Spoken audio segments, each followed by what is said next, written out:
ઓમ નમઃ સિદ્ધેભ્યઃ. ઓમ નમઃ સિદ્ધેભ્યઃ. ઓમ નમઃ સિદ્ધેભ્યઃ. પરમાત્મ પ્રકાશ ભાગ 5મો.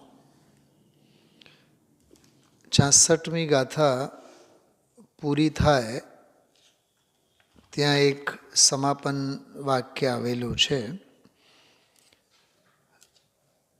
એ વાક્ય આપ જોઈ શકો છો 66મી ગાથા પછી, જ્યાં 14 ગાથાઓનો આ વિષય પૂરો થાય છે. 335-40 લગભગ છે પાનું. પરમાત્મ પ્રકાશ પ્રવચન ભાગ 5મો એમાં.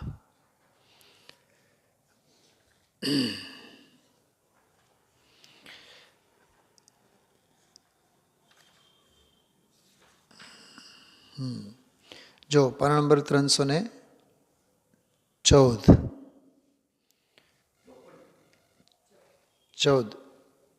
314 નંબરનું પાનું પ્રવચનના પુસ્તકમાં સાવ નીચે જો બે લીટી છે. એ પ્રમાણે મોક્ષ ફળ અને મોક્ષ માર્ગ આદિકના પ્રતિપાદક 3 વસ્તુ છે. મોક્ષ ફળ અને મોક્ષ માર્ગ વગેરેના. તો મોક્ષ માર્ગ આદિ એમાં પછી શું લેવાનું? આગળ લખ્યું છે જો કે બીજા અધિકારમાં નિશ્ચય નહીંથી પુણ્ય ને પાપ બંને સમાન છે ઇત્યાદિ વ્યાખ્યાનની મુખ્યતાથી, વ્યાખ્યાન એટલે કથન, 14 સૂત્રોનું સ્થળ સમાપ્ત થયું. એટલે હજી ગુરુદેવશ્રીના પ્રવચનમાં તો સવારના સ્વાધ્યાયમાં હજી આ 66મી ગાથા સુધી પહોંચવામાં આપણને વાર છે. કેમ કે 145મા પ્રવચનમાં આ ગાથા શરૂ થશે અને પૂરી એ થઈ જશે. અને હજી એના પહેલાંના પ્રવચનો આપણે બધા ક્રમમાં સાંભળીએ છીએ. એમાં ખાસ કરીને 60 નંબરની ગાથા 60, 39મી ગાથાથી 66મી ગાથા સુધીનો આખો આ વિષય છે 14 ગાથાઓનો. એમાં આપ જોઈ શકો છો બહુ સરસ આ ચર્ચા આવી છે. ખાસ કરીને 58મી ગાથા, હું થોડીક અહીંથી વાત શરૂ કરું. 58, 59 અને 60 એમ 3 ગાથાઓની વાત કરશો. 227 227મું પાનું એમાં જુઓ. એમાં 58મી ગાથામાં એમ કહે છે કે વરણીય દંસણ અહિમોહવું મરણુવી જીવ લહેસી માણીય દંસણ વિમોહવું પુણ્યવી જીવ કરેસી. શું કહેવા માગે છે?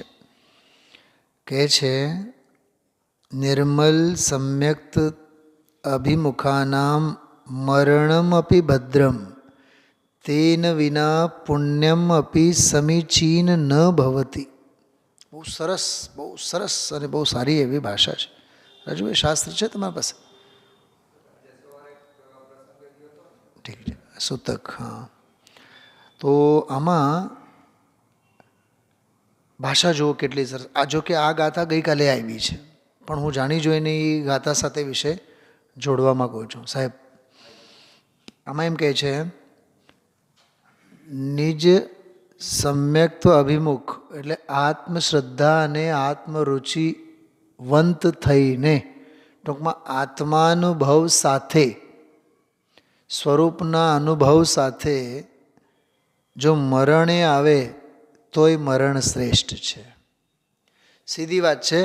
આત્માનુભવી મરે તોય એનું મરણ શ્રેષ્ઠ છે. એટલે જ્ઞાનીનું મરણ પણ શ્રેષ્ઠ એમ. પણ આત્મરુચિ, આત્મશ્રદ્ધા, સ્વરૂપનો અનુભવ, સ્વરૂપની દૃષ્ટિ વિના ગમે તેટલું પુણ્યનું સંચય કરે, સંકલન કરે, એ પુણ્ય બધું હેય છે અને સમીચીન નથી. હે છે એટલું જ નથી, એ કામનોય નથી. નિયમથી પરંપરા નરક નિગોદ આદિકનું કારણ જ બને છે. ખ્યાલમાં આવ્યું? બહુ માર્મિક આ ગાથા, આના ઉપર ગુરુદેવશ્રીના પ્રવચન બહુ સરસ ગઈકાલે થયા છે. થોડોક આની ટીકા પણ વાંચું છું. મૂળ જુઓ 228માં પાને 58મી ગાથા અને આની મૂળ ટીકા પણ આપણે વાંચીએ. હવે નિર્મળ સમ્યક્ત્વની સન્મુખ, નિર્મળ સમ્યક્ત્વ એટલે સ્વરૂપની શ્રદ્ધા, સ્વરૂપની રુચિ, આત્માનુભવ. નિર્મળ સમ્યક્ત્વની સન્મુખ થયેલા જીવોનું મરણ પણ ભદ્ર છે. ભદ્ર એટલે કલ્યાણકારી. એક શબ્દ સાંભળ્યો હશે, અભદ્ર. અભદ્ર વચન એમ કહેતા હોય ને, અભદ્ર ન બોલાય. હા, ખ્યાલમાં આવ્યો? અભદ્ર ન બોલાય તો એમ વચન માટે એમ કહેવાય ને કે અભદ્ર એટલે આમ કડવા વેન, કે સામેવાળાને દુઃખ થાય, મન દુઃખ થાય એવા વચન ન બોલાય. તો ભદ્ર એટલે કલ્યાણ થાય. આમાં કહે છે નિર્મળ સમ્યક્તની સન્મુખ થયેલા જીવોનું, ટૂંકમાં આત્મશ્રદ્ધા, આત્માનુભવ સન્મુખ થયેલા જીવોનું મરણ પણ ભદ્ર છે, કલ્યાણ કરનારું છે. અને સમ્યક્ત્વ વિનાનું પુણ્ય પણ સમીચીન નથી, એ યોગ્ય નથી. કેમ કે એનાથી તો ગુરુદેવ સદી એટલું સરસ બોલે છે, સમકિત વિના આત્મદર્શન શુદ્ધ ચૈતન્ય ઘન એની જેને અનુભૂતિથી પ્રતીતિ નથી. એ જીવના પુણ્ય મોટા હોય તો પણ એ પુણ્ય એને નરકમાં લઈ જશે. એકવાર પુણ્યથી કદાચિત રાજપદ મળે, પણ પછી નરક નિગોદમાં જ લઈ જાય છે. કેમ કે વાસના તો એને સંયોગોનો જ છે ને, એમ વાસના તો એ બહુ સરસ બધી ચર્ચા આમાં કરી છે. અને આમાં મૂળમાં તો આ ગાથામાં તો પુણ્યનો પણ પ્રેમ અને રસ છૂટે અને સ્વરૂપની દૃષ્ટિ સમ્યક્તનો મહિમા આવે. તો સમ્યક્તનો મહિમા બતાવનારી આ ગાથા છે. બહુ સરસ છે. જો ભાવાર્થ, પોતાના નિર્દોષ પરમાત્માની અનુભૂતિની રુચિરૂપ 3 ગુપ્તિથી ગુપ્ત લક્ષણવાળું જે નિશ્ચય ચારિત્ર, જો ચારિત્રના નિશ્ચય ચારિત્રના લક્ષણ કેવા બનાવ્યા, 3 ગુપ્તિથી ગુપ્ત એટલે મનોગુપ્તિ, વચનગુપ્તિ અને કાયગુપ્તિ, એવી સ્વરૂપ લીનતા નિશ્ચય ચારિત્ર. તેની સાથે અવિનાભૂત વીતરાગ નામનો નિશ્ચય સમ્યક્તો, જો શબ્દ તો જુઓ, વીતરાગ નામનો નિશ્ચય સમ્યક. જો આમાં સ્વરૂપની શ્રદ્ધા, આત્માની શ્રદ્ધા, કોઈ નામ જ નહીં આપ્યા. વીતરાગ નામનો નિશ્ચય સમ્યક. આપણે સોની બજારમાં એક વીતરાગ જ્વેલર્સ છે, ખબર? એને પૂછો કોક વાર વીતરાગ શબ્દ શું કામ રાખ્યું છે, શું ખબર પડવાનું છે? બોલો. એટલે એ શબ્દો કેટલા બધા હવે યુઝ ટુ થઈ ગયા આપણા, એની ગરિમા જ ખતમ થઈ ગઈ. હા, જેમ કે તમારું નામ છે ને રાજુ, તો શું રાજુ એટલે શું થાય? રાજતે ઇતિ રાજુ એટલે જે દીપે શોભે, રાજાના અર્થમાં રાજ ધાતુનો પ્રયોગ થાય છે. રાજતે, વિરાજતે. હા, ભગવાન વિરાજમાન છે. ખ્યાલમાં આવ્યું? ભગવાન ક્યાં બેઠા છે અથવા ભગવાન ક્યાં છે એમને જ પૂછતા આપણે. ભગવાન ક્યાં વિરાજી રહ્યા છે? વિરાજમાન ભગવાન, એમ રાજમાન. ખ્યાલમાં આવ્યું? એટલે દીપતા, શોભતા, ઓપતા. ખ્યાલમાં આવ્યું? મુનિઓના સંઘ વિહાર કરતા હોય ને, તો કોઈ મુનિરાજ સમજો આપણા મંદિરના સંકુલનમાં આવીને થોડાક દિવસો માટે નિવાસ કરતા હોય, ઉતર્યા હોય, એમ ઉતારું એને આપેલું હોય, તો કોઈ ભગત આવે ને, એટલે ભક્તજનો કોઈ આવે તો એમને ખબર ન હોય કે કઈ જગ્યાએ ઉતર્યા સુધી આવીને આપણને એમ પૂછે, મુનિરાજ ક્યાં વિરાજે છે? ક્યાં ઉતર્યા છે એમ નહીં, ઉતર્યા છે એ સડકછાપ ભાષા છે. એ ગ્રહસ્થોની આપણી ભાષા છે. એ ક્યાં વિરાજી રહ્યા છે. આપણે જે કહીએ ને કે બહુ ગુજરાતી બહુ મીઠી ભાષા, બહુ મીઠી ભાષા, તોછડાઈની કોઈ કમી નથી. હું તમને 1000 એવા સંદર્ભો બતાવું, વાતે વાતે તોછડાઈ આપણે કરીએ એમ. તમે તમે શબ્દ શું છે? તમે કંઈ બહુ સન્માનજનક સંબોધન નથી. તું તડાકવાળી જ ભાષા છે. હિન્દીમાં જેને આપણે તુમ કહીએ ને એ તમે. तुम्हारा नाम क्या है? બોલો સાહેબ, કોઈ હિન્દી પ્રાંતવાળા વિદ્વાન આવ્યા હોય, તમે પૂછો तुम्हारा नाम क्या है, કેવું લાગે?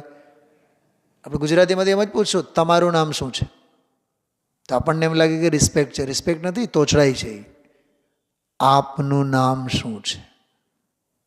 એ આપ શબ્દનો તો પ્રયોગ જ ખતમ થઈ ગયો છે.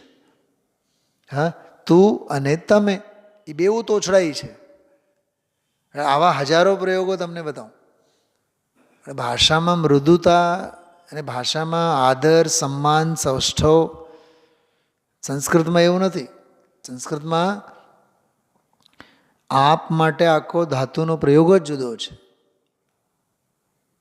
ભવાન, ભવંતૌ, ભવંતઃ એમ. ભવાન કુતઃ આગતા, આપ ક્યાંથી પધારી રહ્યા છો એમ. ભવાન કુતઃ આગતઃ, આપ ક્યાંથી આવ્યા. ભવાન કુત્ર ગચ્છસી, આપ ક્યાં જઈ રહ્યા છો. તમે ક્યાં જાઓ છો અને આપ ક્યાં જઈ રહ્યા છો, બેઉમાં કેટલો ફેર છે. હા, એટલે ભાષાની અપેક્ષા તો આમાં વીતરાગ, જો સમ્યક્તો માટે કેટલો સરસ શબ્દ આપ્યો છે કે પોતાના નિર્દોષ પરમાત્માની અનુભૂતિની રુચિરૂપ 3 ગુપ્તિથી ગુપ્ત, વાહ, 3 ગુપ્તિથી ગુપ્ત લક્ષણવાળું જે નિશ્ચય ચારિત્ર, સ્વરૂપ ગુપ્ત દશા છે નિશ્ચય ચારિત્ર, તેની સાથે અવિનાભૂત વીતરાગ નામનું નિશ્ચય સમ્યક તો કહેવાય છે. વીતરાગ એક જ શબ્દ છે કાફી એને માટે. વીતરાગ નામનું નિશ્ચય સમ્યક્ત કહેવાય છે. તે નિશ્ચય સમ્યક્તની સન્મુખ થતો હે જીવ, જો તું મરણ પણ પામે તો દોષ નથી, પણ સમ્યક્ત વિનાનો પુણ્ય ન કર.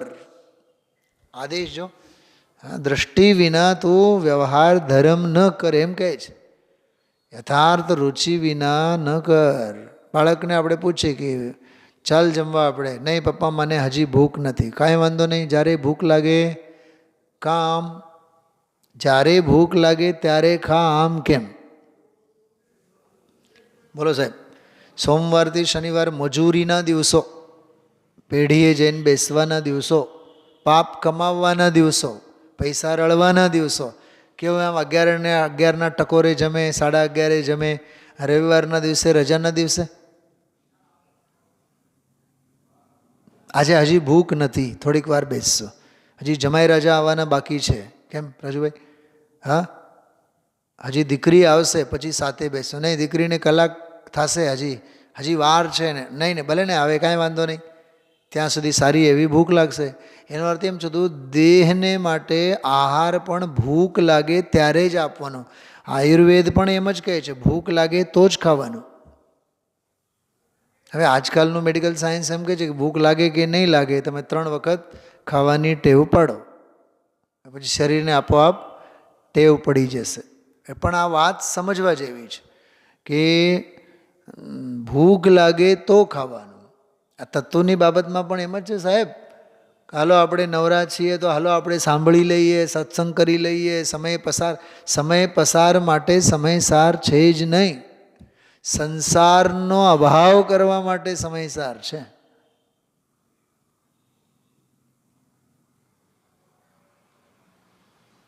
ખ્યાલમાં આવ્યું? બહુ સમજવા જેવું છે. સ્વાધ્યાય કાર્ય એક થતો હોય અને એમાં પ્રયોજન દરેકના જુદા જુદા હોય.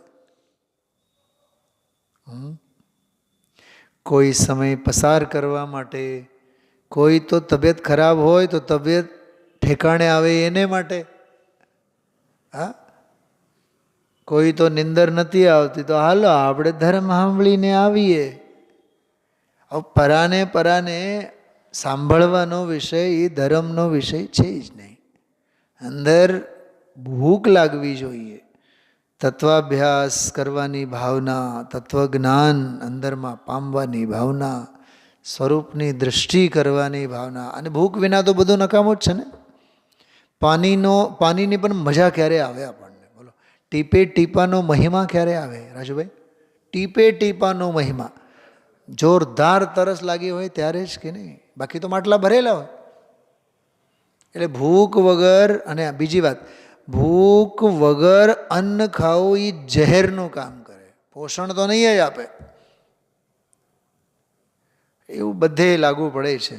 તો વીતરાગ નામનો નિશ્ચય સમ્યક્ત કહેવાય.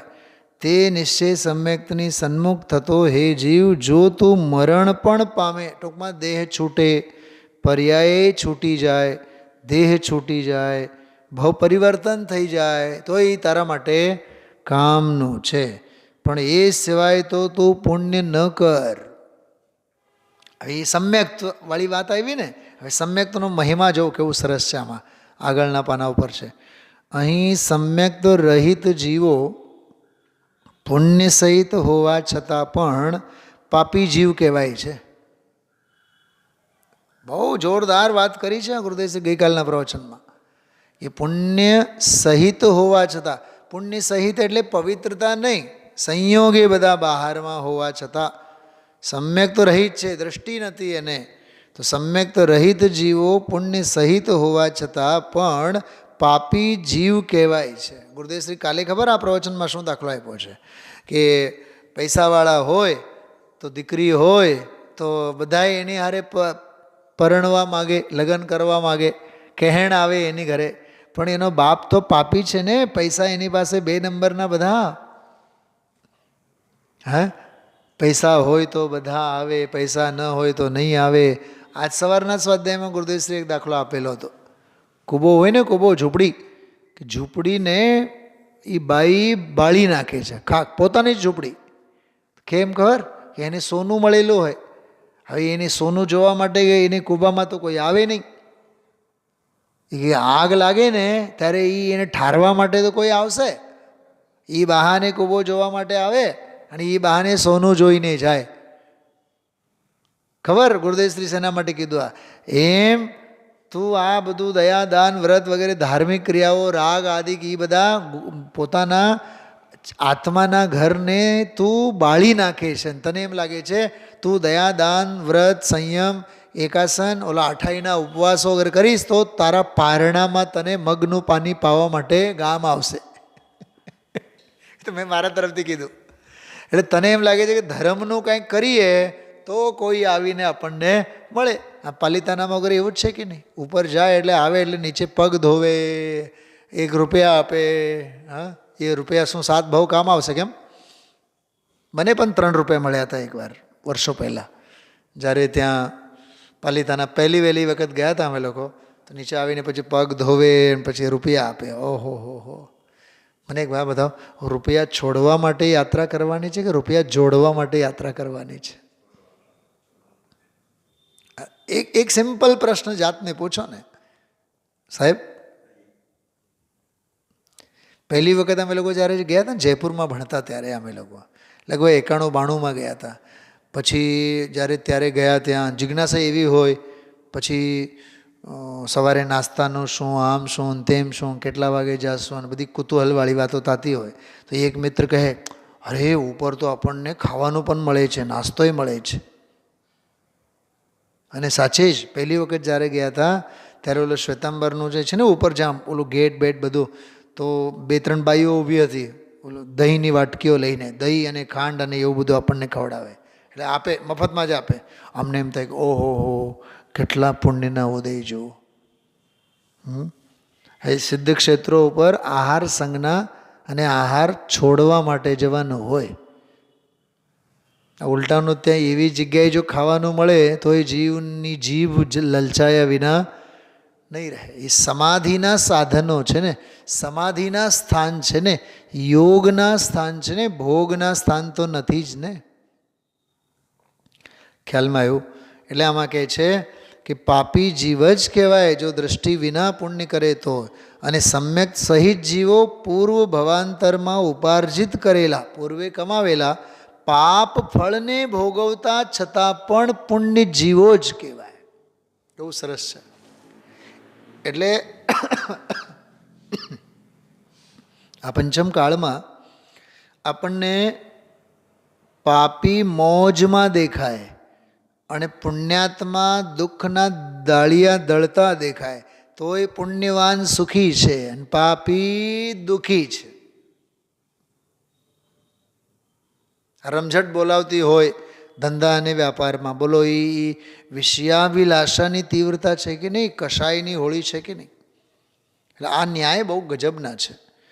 તે કારણે સમ્યક્ત સહિત જીવોનું મરણ પણ ભદ્ર છે અને સમ્યક્ત રહિત જીવોનું પુણ્ય પણ ભદ્ર નથી. કેમ કે પુણ્યમાં પણ એની ધર્મની વાસના પડી છે અથવા વધી વધીને વિષય ભોગોની લાલસા પડી છે. કારણ કે નિદાનથી બાંધેલા તે પુણ્યથી જીવો ભવાંતરમાં ભોગોને પામીને, ભવાંતરમાં એટલે આગામી 2, 3, 4 ભાવમાં સ્વર્ગમાં જશે અને ત્યાંથી વળી પાછું નરક નિગોદમાં જવાના. તો ભવાંતરમાં ભોગોને પામીને પછી નરકાદિકમાં જાય છે. જો આ આચાર્યોના વચનો કહ્યું પણ છે, વરમ નરકવાસોપી સમ્યક તે નહીં સંયુત નતુ સમ્યક્ત્વ હીનસ્ય નિવાસો દિવિરાજતે. વરમ, વરમ એટલે શ્રેષ્ઠ, નરકવાસો અપી, નરકનો નિવાસ પણ શ્રેષ્ઠ છે. સમ્યક્ત્વે નહીં સંયુત, યથાર્થ દ્રષ્ટિ સહિત હશે તો નરકનો વાસ પણ શ્રેષ્ઠ છે. અને સમ્યક્ત્વ હીન હશે તો સ્વર્ગમાં પણ એ રાજતો શોભતો. તો રાજતે આવ્યું છે આમાં ક્રિયાપદ. સમ્યક સહિત નરકવાસ પણ સારો છે, પણ સમ્યક વગરના જીવને સ્વર્ગનો નિવાસ પણ શોભતો નથી. આની વ્યાખ્યા ગુરુદેવશ્રીએ બહુ સરસ કરી હતી.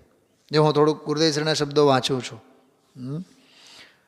સાવ નીચે જો, સાવ નીચે 229માં પાને. હે જીવ, આહા, જો સ્વામીજી શું બોલે છે.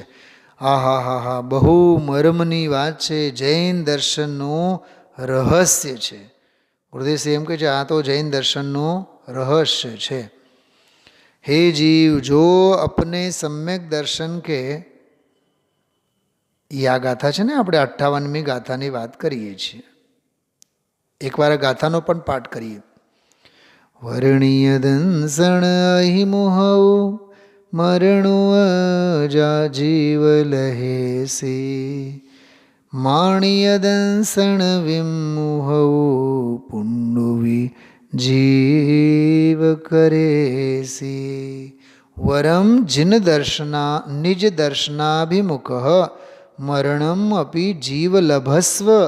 લભસ્વ એટલે તું લાભ પ્રાપ્ત કરે, એટલે મરણ કરે તો પણ કહે છે વરમ શ્રેષ્ઠ. એટલે નિજ દર્શન અભિમુખ, આત્મદર્શન સન્મુખ, સ્વરૂપ સ્વભાવ સન્મુખ થઈને જો મરણ પણ આવે તો પણ શ્રેષ્ઠ છે. પણ કહે છે નિજ દર્શન વિમુખ, બીજી લીટીમાં કે આત્મદર્શનથી વિમુખ પુણ્યમ અપી જીવમાં કરીષ્યસી. તો આત્મ વિમુખ થઈને પુણ્ય પણ કરતો નહીં. શું સમજાય છે? એક વાત કરું, ધર્મની દૃષ્ટિ છે નહીં, આત્માનો ખ્યાલ છે નહીં, તત્વની સમજણ છે નહીં, અને ધાર્મિક ક્રિયાઓ કર્યા રાખે. હવે એક સિમ્પલ દાખલો આપું કે 3 નિબંધો પૂછાય છે પરીક્ષામાં, રાજુભાઈ. હા, હવે છોકરાએ શું કલાકારી કરી, એ 3માંથી એકે નિબંધ લખતો નથી, અને જે ઘરેથી તૈયાર કરીને લાવ્યો છે અથવા અપેક્ષિતમાંથી ચિઠ્ઠી બનાવીને લાવ્યો છે એને બેસીને ઉતારે છે. સારા અક્ષરમાં, સુવાચ અક્ષરમાં, ક્યાંય રસવાઈની, દીર્ઘાઈની કાંઈ ભૂલ નહીં, અને 10 માર્ક્સનો નિબંધ 5 પાનામાં સરસ રીતે એ લખે છે. પૂછાયેલા નિબંધો જે હતા એને અડતોય નથી, અને જે પૂછાયેલ નથી એવો એ નિબંધ લખે છે. બોલો, એ 5 પાનાના નિબંધમાં 10 માર્ક્સમાંથી એને કેટલા માર્ક્સ દેવા જોઈએ? સીધી વાત છે ને. હા, ચોકડી જ મારો ને, એ તો આઉટ ઓફ કોર્સ જ છે ને, કેમ કે અમે પૂછવું જ નથી ને. કેમ કે જે પ્રશ્ન હોય એનો જવાબ આપવાનો હોય. તને આવડે એ જ લખવાનું હોય એમ નહીં. ખ્યાલમાં આવ્યું? કૃપાળુદેવના એમાં ગ્રંથમાં એક બહુ સરસ વાત આવે શ્રીમદજીના સાહિત્યમાં. અનાદિકાળથી આ જીવે શાસ્ત્ર અનુસારે તો વૃત્તિ બનાવી છે, પણ જગતના અભિપ્રાયે તો શાસ્ત્ર ઘણા વાંચ્યા છે, પણ જ્ઞાનીઓના અભિપ્રાયે આ જીવ જીવનમાં પોતાનો અભિપ્રાય કરતો નથી કે શાસ્ત્ર વાંચતો નથી. જ્ઞાનીઓના અભિપ્રાયે વાંચવાનું હોય, પોતાના અભિપ્રાયે શાસ્ત્રો વાંચવાના ન હોય. તો જ્ઞાની શું કહે છે, જ્ઞાનીનું ચિંતન શું છે, વસ્તુ સ્વરૂપ શું છે એ વિચારવાનું હોય. એટલે આમાં જો કહે છે ગુરુદેવસિંહ બોલે, જો સન્મુખનો અર્થ છે 7મા અધ્યાયમાં સમ્યક સન્મુખ મિથ્યા દૃષ્ટિ કયો છે એ નહીં. જો સાંભળજો, સન્મુખ શબ્દમાંથી ગુરુદેવશ્રીને 7મો અધ્યાય મોક્ષમાં પ્રકાશક એ યાદ આવ્યું. સમ્યક સન્મુખ મિથ્યા દૃષ્ટિ એની વાત નથી અહીંયા. જેને આત્મદર્શન, આત્મજ્ઞાન, આત્મા જે વસ્તુ પૂર્ણ પરમાત્મ સ્વરૂપ છે એની સન્મુખ થઈને જે અનુભવમાં પ્રતીતિ થાય, અનુભૂતિ થઈને, આત્માની અનુભૂતિ થઈને, જેવો છે એવો અનુભવ થઈને રુચિ થાય, તેનું નામ સમ્યક દર્શન છે. એ સમ્યક દર્શન સહિત મરણ પણ સારું છે. એ સહિત દેહ છૂટી જાય તો પણ સારું, સમાધિ મરણ છે એનું. પરંતુ હે જીવ, આપને સમ્યક દર્શન સે વિમુખ, એટલે જેને સ્વરૂપની દૃષ્ટિ નથી. આમાં પણ એક બહુ સરસ શબ્દ છે ભાવભાસન. જો વાંચું છું, જે એકલી પુણ્ય દયાદાન વ્રતની ક્રિયામાં મશગુલ છે, ભગવાન આત્મા જેને નિજ સ્વરૂપની અંતર્મુખ દૃષ્ટિનો અભાવ છે, ભગવાન શુદ્ધ ચૈતન્ય જ્ઞાયક ભાવ, અનંત જ્ઞાન સ્વભાવ ભાવ, પર્યાયમાં અલ્પજ્ઞતા છે, પણ વસ્તુ છે તે અનંત જ્ઞાન, અનંત આનંદ, અનંત વીર્ય, અનંત દર્શન આદિથી ભરેલ વસ્તુ છે. એનું એને ભાવભાસન થવું જોઈએ. એમ કહે છે એ ચીજ આ છે એવું એને જ્ઞાનમાં ભાસન થવું જોઈએ. એ સમ્યક દર્શન સહિત દેહ છૂટી જાય, મરણ હો તો પણ એ સારું છે. એ સ્વર્ગમાં જશે અને ત્યાંથી મનુષ્યપણું પામીને મોક્ષે જશે. પણ એનાથી વિમુખ છે, અર્થાત સ્વરૂપની દૃષ્ટિનું ભાન નથી. અનંત જ્ઞાન, અનંત આનંદ, અનંત વીર્ય, અનંત શાંતિ, સ્વચ્છતા, ઈશ્વરતા, પ્રભુતા એવા અનંત ગુણનો પિંડ, એક રૂપ દ્રવ્ય વસ્તુ એની દૃષ્ટિનો જેને અભાવ છે, એવા સમ્યક દર્શનનો જેને અભાવ છે, એ પુણ્ય પણ કરે, દયાદાન વ્રત ભક્તિ પૂજા આદિ પણ કરે તો પણ સારું નથી. સારું તો નથી જ, પણ ખોટામાં ખોટું છે. કેમ કે પરંપરા એને નિગોદાદિકમાં લઈ જશે.